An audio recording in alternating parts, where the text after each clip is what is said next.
he was back last week, so he's back. He's playing. Well, we'll see, but he's ready to play. Hey, Dabo. Yeah. Hey, it's Chris Seidel. Talk about the last year you guys had a hard time with NC State at the half. You guys were playing like a slugfest up there in Raleigh, and then you pulled away in the second half. Are they different this year, or is it the same team as last year? No, I think they're different in that they're just a better team. They're confident. They brought in a transfer quarterback with a new coordinator, but they're very obviously both came from Boise, I guess, know each other, and very familiar with each other. But they're they're a 4-1 team that is coming off a huge win for them, and very confident. But they're always tough. Especially when we go up there, it's been a slugfest every time. And we've had some tough games here as well. So got a lot of respect for them. This will be another good defense. They're 8th in the country in total defense. They're 8th in rush defense, 15th in scoring defense. So another big challenge for us this week, and good running back. You got obviously the game Saturday was just a mess, but it was equal playing surface for both teams, and so you can still tell. The athleticism and things like that was still kind of relative for the conditions, but I'm very impressed with their running back, and we'll have to play very well. This will be probably the best team we've played, them in Louisville. Outside of, I think Louisville at this point is probably the best team we've played for sure, and this team will be right there with them. So we got a big week. And how's Hunter doing? Is his recovery? Is he getting better? Say that again. Hunter? Oh yeah. He's doing good. He's practicing every day. He's catching balls. He's doing everything. He does all the one-on-ones. So he's staying in shape and just kind of waiting for him to take that cast off. But he goes through everything we do in practice. He does Skelly, everything. And he's going to be ready after the bye week, right? Hopefully. Yeah, I think he'll definitely be back for Florida State. I don't have any doubts about that. Okay. Hey, Coach Barnes, how you doing? Hello. Hey, talk about Brad's double clutch interception. What happened on that play? The interception, Brad? Yeah, the double clutch in the corner that they picked off.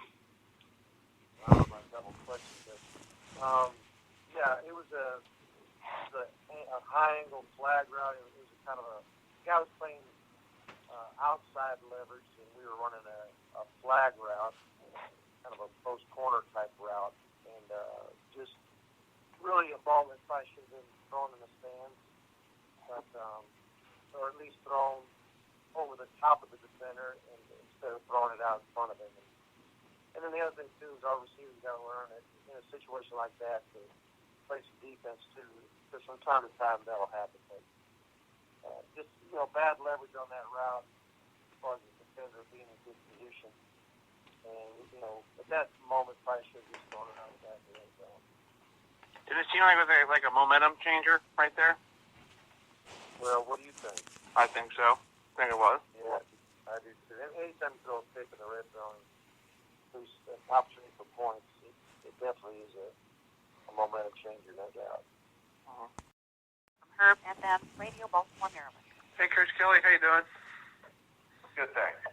Talked about yesterday with the weather conditions and all that stuff. Was there a point in the game that you guys were thinking about moving it to this afternoon? Because it looks like it's beautiful weather around here now. Yesterday it was atrocious. Was there a point about moving it? No, obviously we had a delay of lightning. I think that was the only time that there was some concern. But once they decided to kick it off, we were going to find a way to finish it. And the goals now, you're 2-4. What are your goals now for the rest of the season? I know you guys just want to get to a bowl game, get to 6 wins. Is that the goal, or you want to get better in different departments? We want to keep getting better on defense. We're making progress there, and kind of what I just talked about.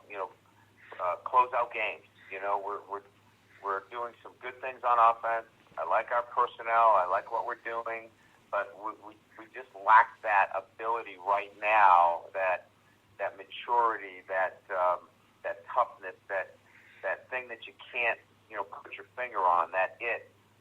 have that late in the games, and we haven't had that yet, and we have to develop that on offense.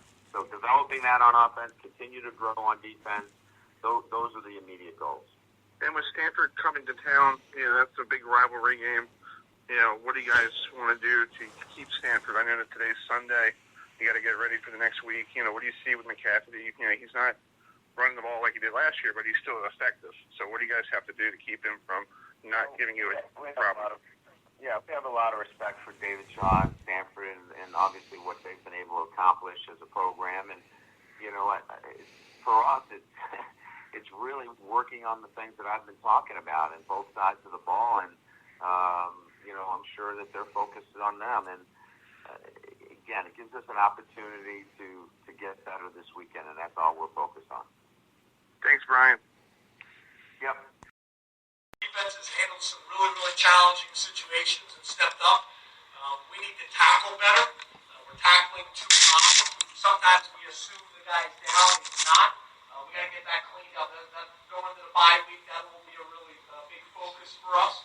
But overall, I think we're playing really well with the defensive side of the ball, considering all the personnel changes that we've had.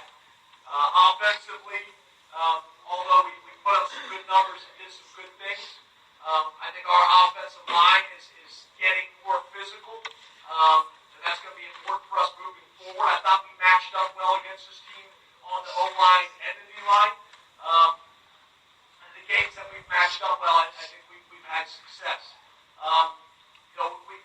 We have to stop the little small things. We had something each drive, whether it was a penalty or a drop pass, that really took some situations where I think we could have had some more scoring drives. We're just a little too inconsistent. Our focus needs to be more consistent.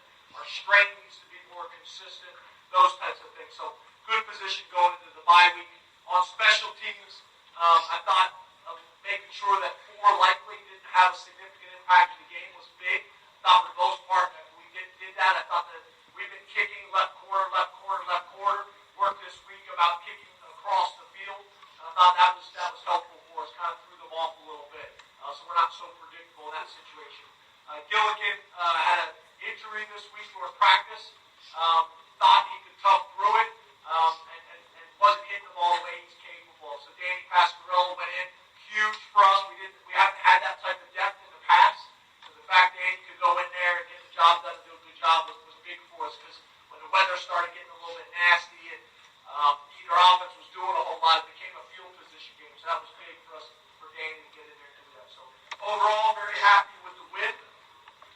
Great momentum going into the bye week. We need this time off. Some of our injuries, they're not going to heal in a week, but some will. Looks like we've lost Nelly for the season, but we'll find out more. But pretty confident in that. So it doesn't make sense for you to wait until Tuesday. Pretty confident we've lost him for the season. So we've had a rash of these types of injuries. I'm really proud of our players and our coaches. Next man in, guys keep stepping up. I feel for Nelly, love that kid, but we'll be with him every step of the way. And if there's anybody that can get through, it's that guy. With his family support, his family at home, and his family here at Penn State. A lot's back. So open up questions. Hey, how's it going? Good, how are you? Good, thank you. Good luck. Really appreciate the time that you've been with us. I think this is your last game, so we wish you all the best in your future. Thank you very much. I appreciate that. And now I'm a little embarrassed, but thank you. Trace McSorley opening up the run game with some of those RPOs and deliveries early. What did that do ultimately to allow Saquon to kind of break loose later on? I think it really helped us. I think I talked about that this week with you guys on Wednesday, that getting Trace more involved in the running game, whether it's called quarterback runs or whether it's RPOs, where in the past the gray reads, we've been handing them. We've been telling them, when you think you can get to the edge and beat it, pull it and get on the edge, and I think that helped us. One more thing for them to defend. I know when I sit in with our defensive coaches and watch tape, you've heard me guys say this before, it is frustrating on defense when you stop the run, then you do a great job in coverage, you stop the pass, and then all of a sudden the guy takes off and runs for 12 to 15 yards or even 6 yards. It's just one more thing that you have to deal with in defense. So the mobility to quarterback position is going to be important for us. forward. I thought it was a major factor in the game. That's a good defense. That's a good team. I think it really helped us, and I do think it helps Saquon, and I do think it continues to help our offensive line out in protection with some of the play action things that we're doing as well. James, to your left. What do you think that chaos period did for your team, for the offense, and how important was getting off to the fast start that it did to them? Yeah. I mean, it's easy for me to come in here as a head coach and say, we put in this chaos period. That's why we scored the opening drive this week. Yes, it's something that we did that I thought was important, but it comes down to the players executing. It comes down to Joe calling a great game. And then I think, putting a little bit more of an emphasis on us helped. I don't think that was the difference maker, but either way, we did it this week, and we were able to open the game up with a little bit more success. So we'll continue to do those things. But yeah, it's about our players, it's about our coaches.